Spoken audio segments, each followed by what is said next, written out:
Hi, and welcome back to our creative videos. This morning we are going to do a pattern called Fly Away, which is a panel pattern. It has a panel in the center, and then it has borders going around containing flying geese, hence the Fly Away on the pattern title. Comes in two different sizes, the directions. So the first size is a 39 by 55, which is basically just the panel with the flying geese and a skinny border around it. But if you need a quilt that's a little bit larger, by adding a 7-inch border to the outside of it, you will then get a 58 by 78 inch quilt. So really great for covering, say, something like a twin size bed on there. What's fun about this is I actually am using the panel that she has on the front of the panel, but there are just so many things that you could do with this. So I pulled just a couple of patterns off of our stand that would work for this. So you could do things like, there's some like kind of groovy lizards going on. If you have kitties in your life, or you have a book person in your life, you can hit, and if you have a kitty person who likes books, you hit it twice. There, for the gardeners, spring is coming, so there's the Save the Bees. You could do for children, you can do a panel that actually looks like blocks. So it looks like you've done a lot of extensive piecing in the center, and then you're really just bordering it. For nature lovers, you could do things like the hummingbirds and like the poppies. And for sea lovers, you could do a sea scene. This is gorgeous.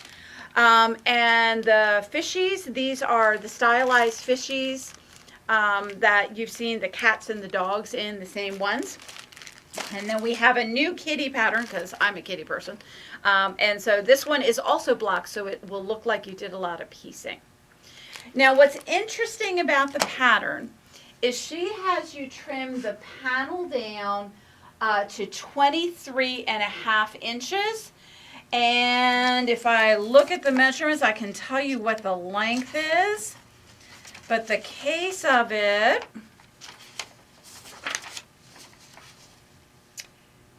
so 39.5 inches in length. So here's the interesting thing. This panel here, the one that she has on her pattern, is only 23 inches as it comes out of the package. And a lot of the panels that I showed you are 23s by 45s. So what I didn't want is I didn't want you to think, oh, I can't use that panel because I'm going to be a ½ an inch short. And so I'm going to show you how I adjusted the pattern with literally no math. Cut it out just the same way as she did. We're just going to do a little trim up. We are going to take and do the 39.5 inches here, which is going to take care of our borders going on the side here. So the first step that you're going to do is you're going to sew two borders that are going to be on the right and the left of the panel once you have it trimmed up. The next border is the border that is piecing. And we're going to show you how to do the flying geese in a method that's very similar to doing half square triangles. So we're going to head over to the sewing machine. Let me unload some of these panels, and we will show you how to do the flying geese. So if you're familiar with doing half square triangles where you have two squares, right sides together, you've drawn a line, and then you're sewing on either side, you are going to do a very similar thing. So we're going to start out with our larger square, which is going to be the green of my flying goose. Can you see that in the camera? Mm-hmm. Okay. Then we're going to take our secondary squares, which are going to end up being the triangle, and we are going to line them up so that they are lined up diagonally. They will overlap in the middle, and that is totally fine, not an issue. You're then going to come in and you're going to draw a line, just like we do for half square triangles.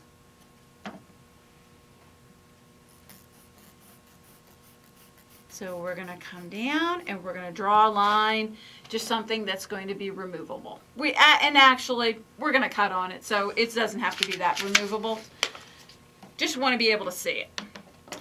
So we're going to take this over and we are going to sew 1/4 inch to the right of the yellow line and 1/4 inch to the left. Now I am a fan of the 1/4 inch foot with the guide, and so we're going to put that on in a little bit. But the 1/4 inch foot with the guide in this situation is not usually a good thing. What happens is the guide tends to drag on the fabric and you get kind of a little diagonal pull in the stitching. So what I'm doing here is I'm working with my regular 1/4 inch foot. So 1/4 inch foot, but no guide. So now I can take and run that so that the edge of the foot is running right along the line and I'm stitching exactly 1/4 inch from the edge. And keep in mind that you're going to be doing a bunch of these. So, you know, just piece them one to the next. You don't have to do one at a time. We're then going to come in, cut our thread, and we're just going to flip it around and we're going to line up again. So we're sewing 1/4 inch.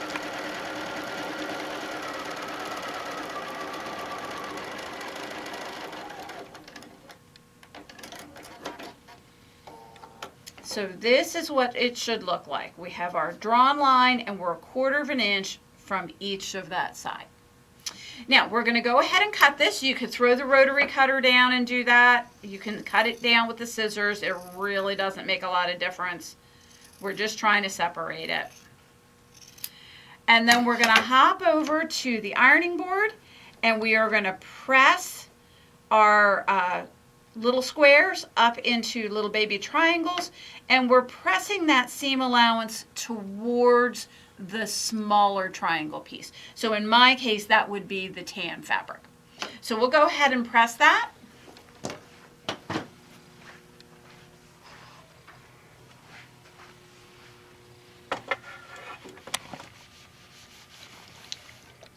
And once again, I do try to press it from the right side, the pretty side of the fabric.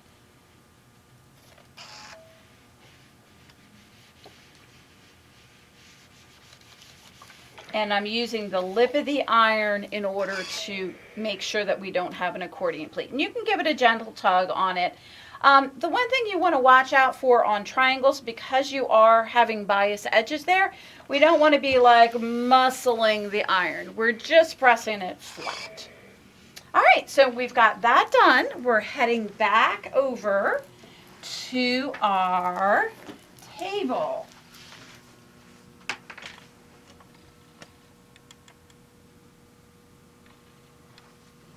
And sorry about that, I was missing a square. All right, so we're going to take what appears to be a heart. We're going to line it up so that the green is pointing down, and we're going to take our next square, which is the same cutout as this. We're going to line it up so that we're lined up over that green section. And once we have that done, we're then going to come in and we're going to draw a line from corner to corner again. Somebody thought this out. This is quite clever. This is way more math than I want to ever do. I'll follow the directions, but it's a whole nother thing to think it out. All right, so we got that one done. Let's go ahead and do the other one because we'll need that. So once again, we're laying that square right nestled right into the green.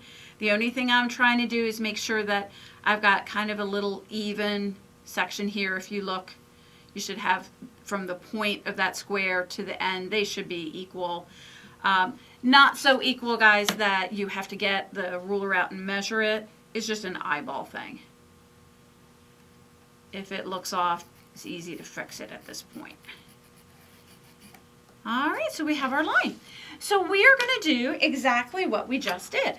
we're going to sew down on the right hand side a 1/4 inch seam. So we'll take off, we'll sew down. Because I'm doing multiples, we'll go ahead and get lined up on the next one. And we're going to do a little stitching in the air, which your machine is fine with so long as you've got that other piece of fabric there. And I'm also not going Mach 2 with my hair on fire when I'm sewing in the air. I'm just sewing gently. And so we're going to come down, we're going to cut our thread, we're going to flip our fabrics around, and we're going to sew down on the other side. So we'll come in.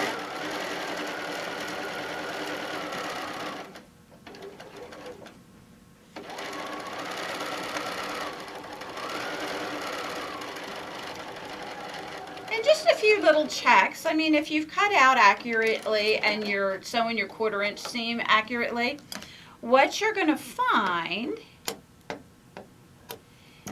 is that as you're sewing, when you get to the end where it's kind of the top of the heart, you're going to stitch and you're going to see that there's like a little notch there.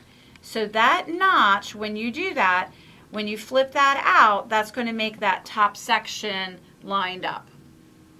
Pam's giving me directions in the camera here. Okay, so that little notch right there, we want our seam to be going along in there. And it's one of those things that if I wasn't a perfect 1/4 inch and I was coming up to that notch, I would actually bow and go for the notch. It's not going to be more than a 1/16 of an inch difference. All right, so here we go again. We're going to take it. We're going to cut right down the line, do that on our second item, and then we are back to the ironing board and we are going to press once again towards the beige.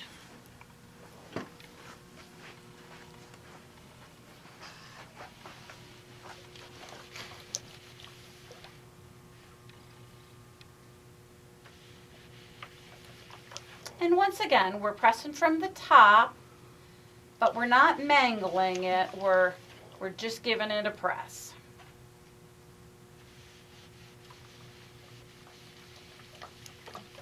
And looking fabulous. Now, when we get to this point, we want to do just a little bit of cleanup on our flying geese.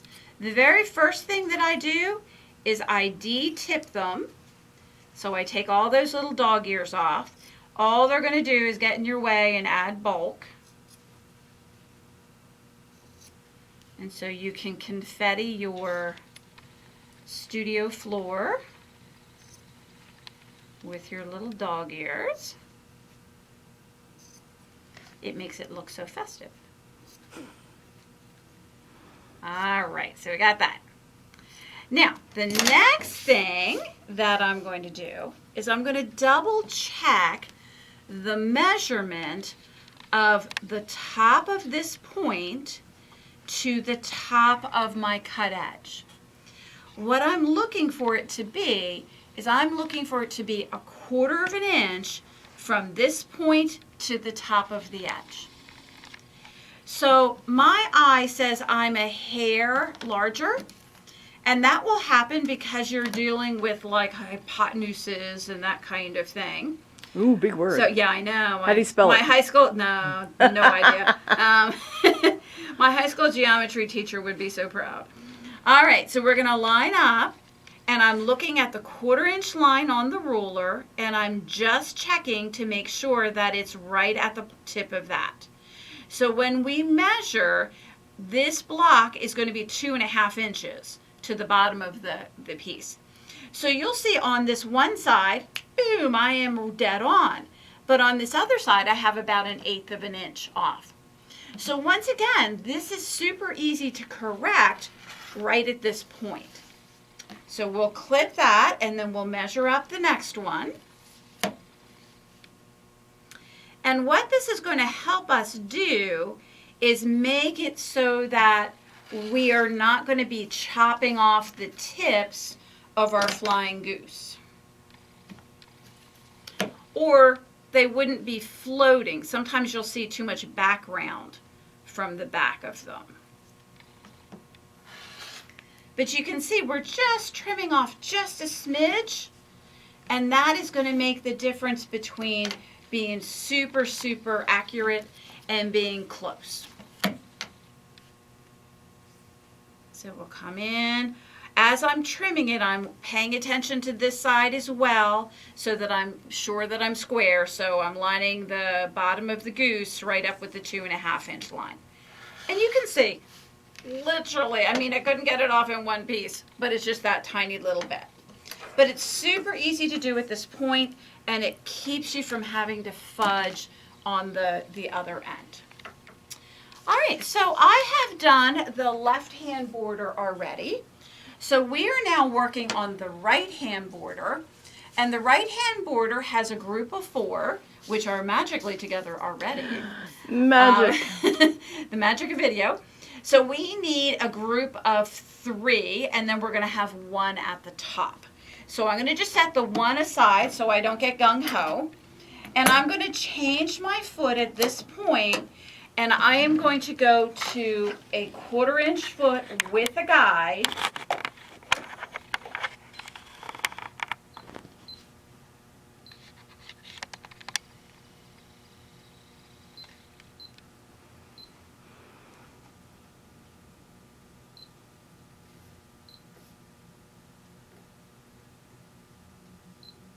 There's more than one way to do it, right? Pam always shows me the shortcut, and I'm like, yeah, that doesn't work for me. All right, we're good. Excellent. And we're going to let's clear everything out here. There we go. All right, great. All right, so we have our foot. Got the guide, and we're going to line up, and we have a choice. We want the geese are supposed to be flying like you see in the skies right now. You see them taking a trip around and landing back on the pond. So what we want to do is we want to sew this seam. So when I sew this seam, I could sew from the green side, or I could sew from the tan side. But here's the great thing. If we sew from the tan side, we have a crisscross of thread because we press those seam allowances towards the beige. And so now I can see from this side, I can see exactly where the tip of my goose is. So we're going to line that up, and we'll start stitching.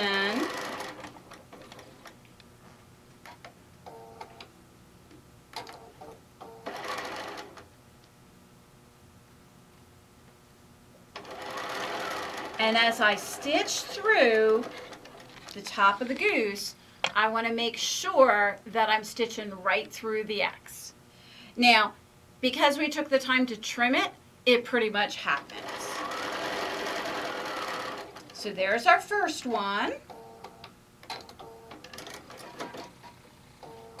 And now we're going to line up, and we're going to look at our second one. So make sure that the top is going into the bottom.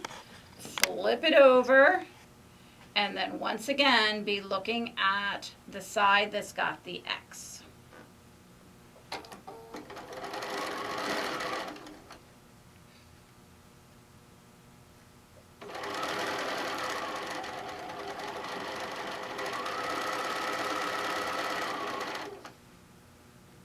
All right. So let's show you what's happened here. Can you see that in the camera? Mm-hmm. All right.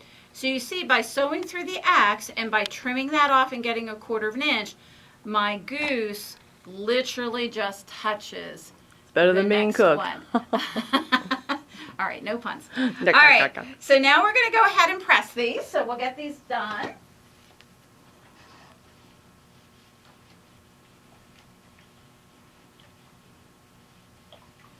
And she's pressing. I was going to make you motion sickness again. All right, so a couple of things have happened now. So when you took a look at the bottom of the goose here, this is how it was. On this end, it went all the way down to the edge. And that's great. That's the way it's supposed to be. But when we did our 1/4 inch seam, you will notice that the tips of the flying geese are now exactly 1/4 of an inch from the edge. And so when we go to sew our seam, we're not going to be cutting off their wings. We didn't want to cut off their nose. We don't want to cut off their wings either. I think it's technically a beak. Okay, good enough. All right, so here we go. We want to take it. We're going to add it too. In this particular right-hand side, it tells us that we're going to be adding a 1 here, a 6 1/2, then the 3, an 8 1/2, the 4, and a 6 1/2. And so she's got it all laid out for us. We're just going to add the top on. At this point, we can really go any direction.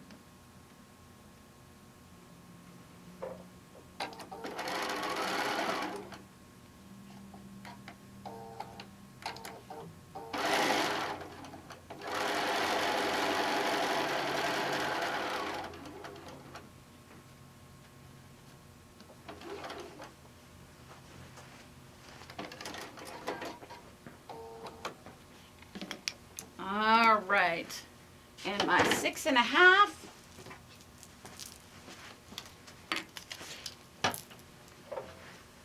Now the 6 1/2 is the same situation as we had when we were doing the geese.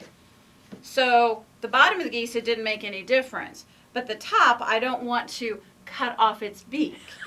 And so we're gonna come in, we're gonna line up our fabric, but I'm going to flip it over so that I can be stitching along the beak. And we'll go right through that X.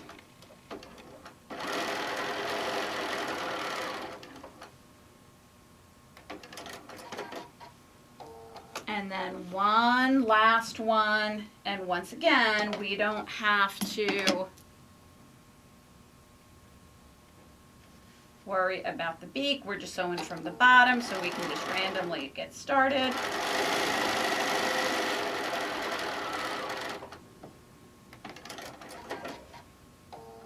And we now have the right-hand border done. So 1 goose, 6 1/2, 3 geese, 8 1/2, 4 geese, 6 1/2, just following the pattern. So we'll go ahead and we will press that just to get it flat.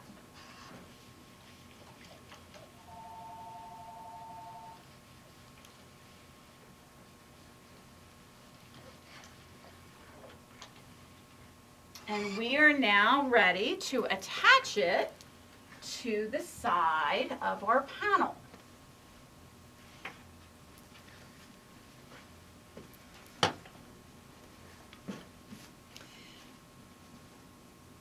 So I would always start at the top here because I've got this goose at the top.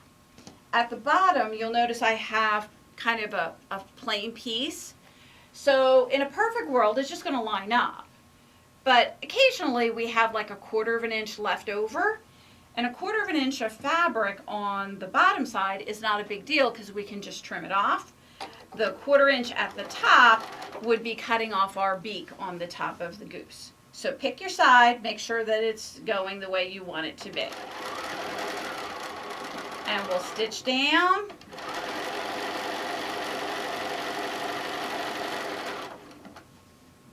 We're just lining up the edges. You can flip this seam if you would like to see the X. That's absolutely fine. Remember, we took a look at them. They were 1/4 of an inch, so we're pretty good that way.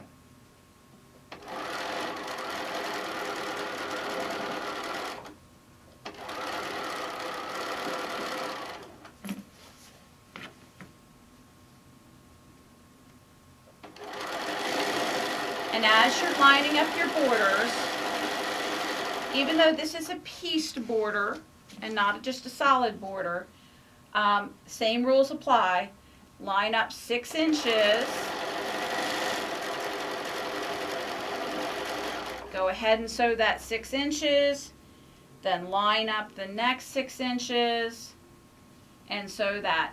Try not to be heavy-handed with your border. In other words, don't be pulling on the border, because that's going to take and distort the edge of the quilt. Sometimes we have quilts that we do with lots of borders, and they're either what I would refer to as cupped, or sometimes they have a little bit of a wave to them, and that is usually because we've been taking and pulling on our border a little bit.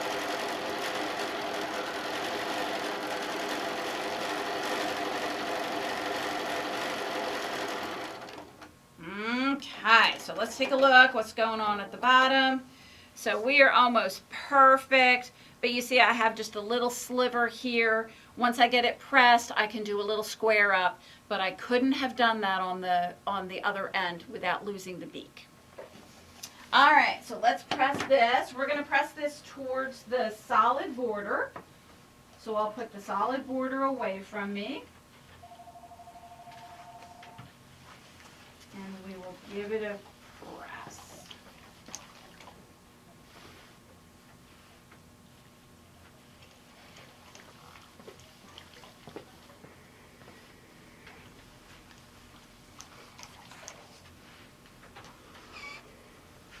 And this is what you're looking for. Do you see how nice and pretty that wing point is? Because we had that 1/4 inch and because we checked it.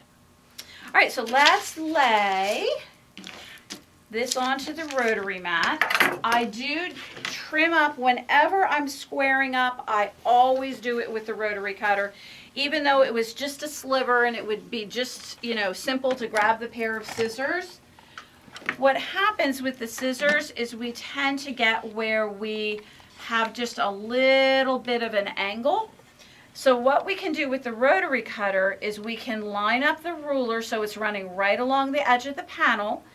I'm lining up a cross line right in the seam of the border, and then anything that is to the left of that is extra. And once again, it's not a whole lot, but we've cleaned it up and made it so much easier when we go to sew the next piece.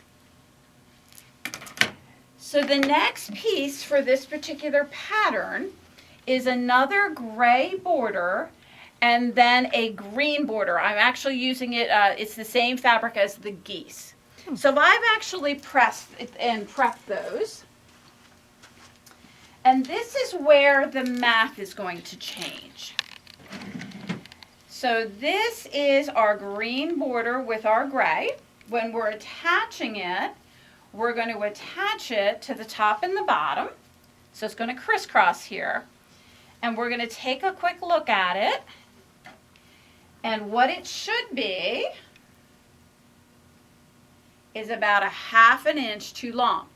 Because remember, she had me trim the pattern, the panel, to 23.5, and I only had 23 inches of fabric to start with. So all we're going to do is we're going to line up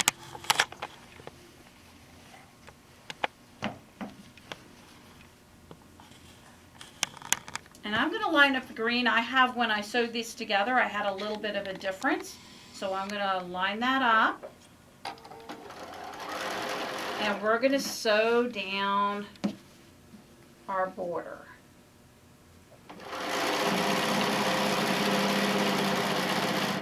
Would you worry about pre-cutting or just cut it after the fact?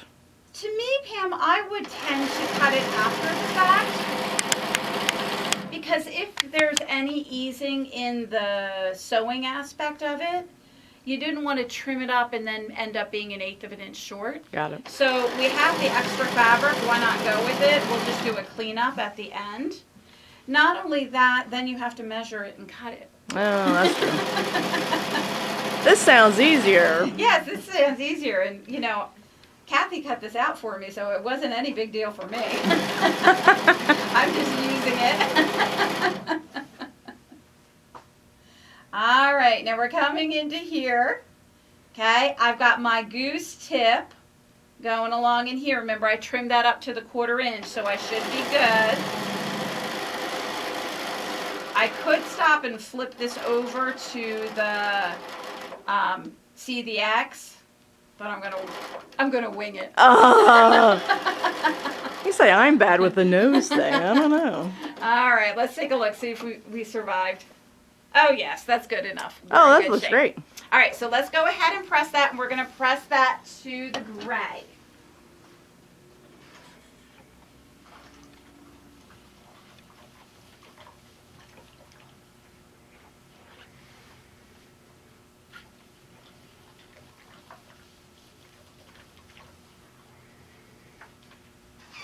And we're just going to come along onto the rotary mat again.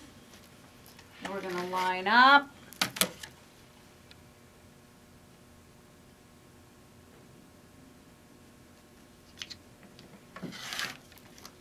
We'll clean up on that end.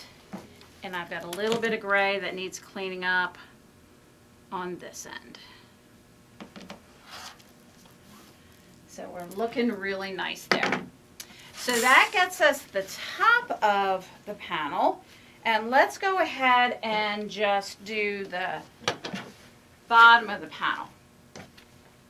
Now usually when I do borders, it's very unusual for me to sew two borders together before I stitch them onto the quilt. It will give you kind of this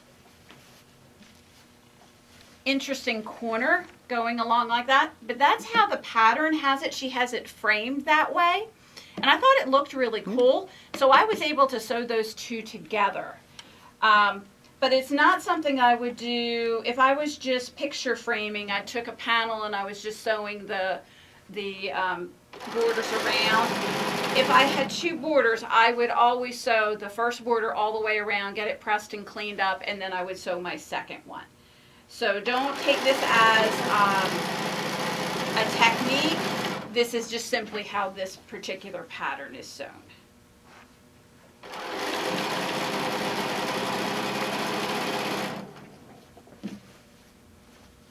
So we're working our way down. Once again, 6 inches at a time.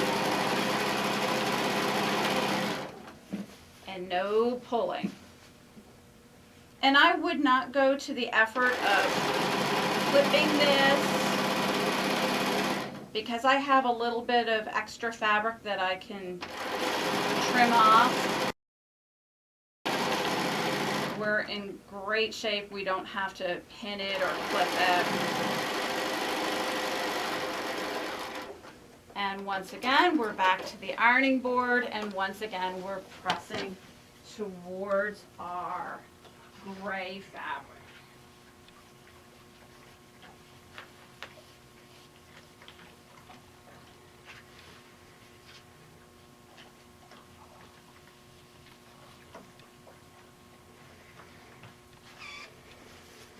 And we're heading back over to the rotary cutter, and we're just going to trim this up. And what's interesting is on this one I have a little less fabric on there, and so if I had trimmed it up I might have been short. So that's the advantage of leaving it a little bit long. And we're just going to straighten that one up just a hair. Probably doesn't need much.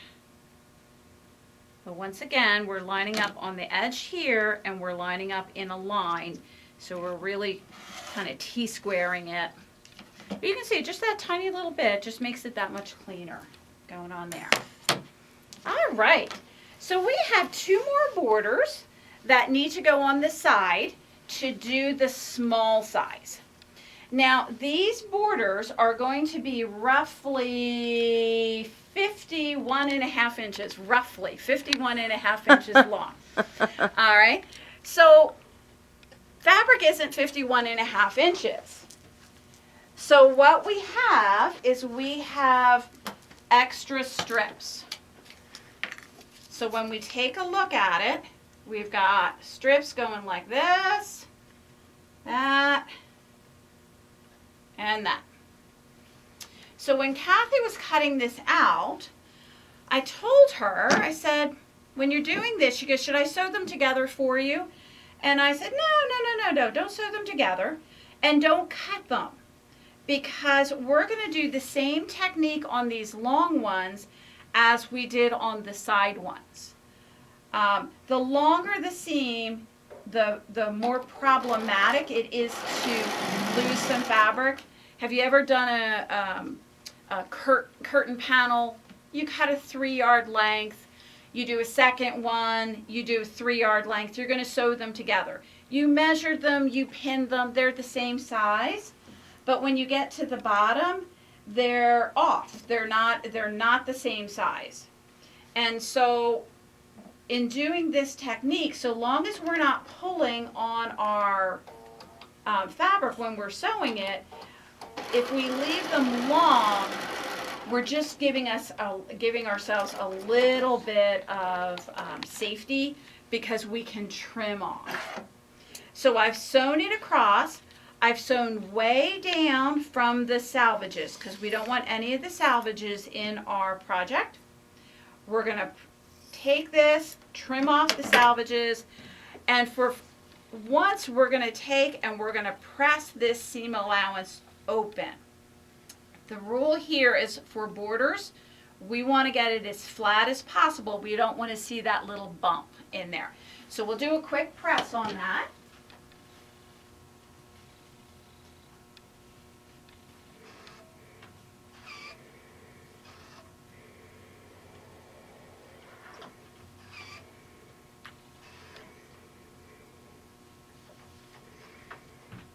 Looking good.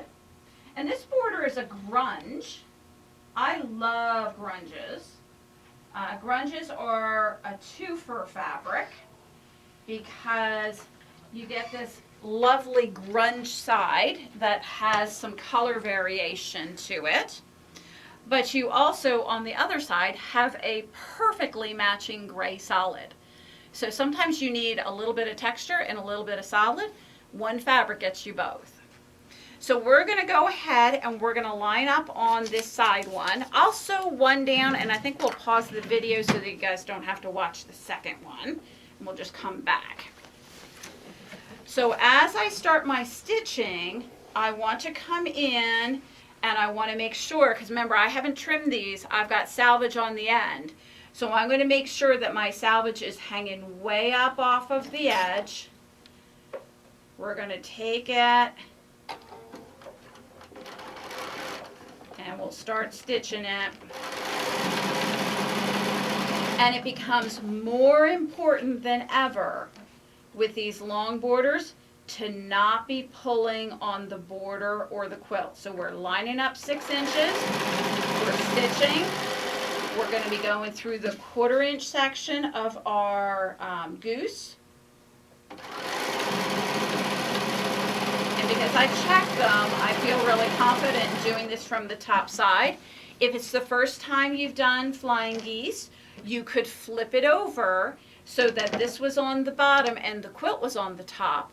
And then you would be able to see those X's where we sewed the flying geese together.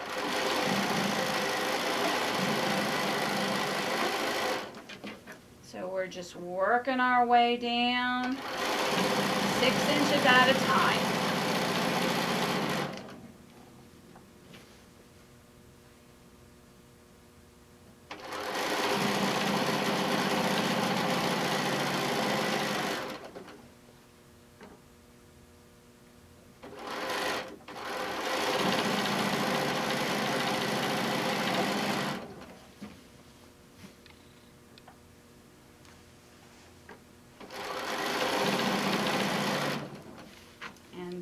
Yeah.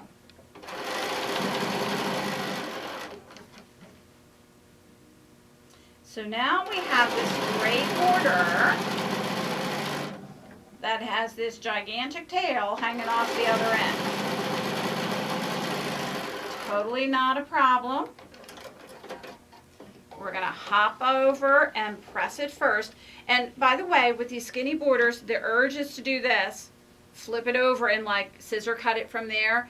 Never going to be perfectly square that way. So make sure you go to the effort of taking it over, pressing it first, and then come back and rotary cut it.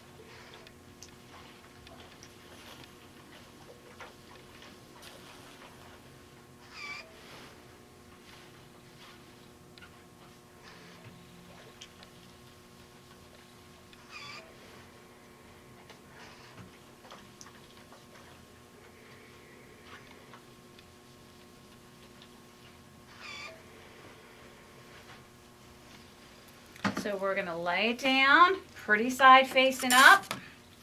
We're going to line up the rotary ruler right with the edge of the green border. I'm going to line up a cross line, lining right up with the seam. And we're going to do a quick trim. And we're going to slide and do the other.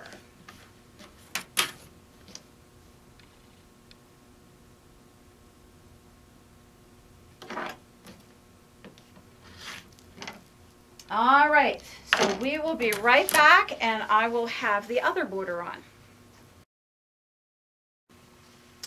And we're back. So I sewed the final side borders on, okay, and then we had one on the top and one on the bottom to finish out the small size of this panel. So this quilt here is roughly 39 by 55.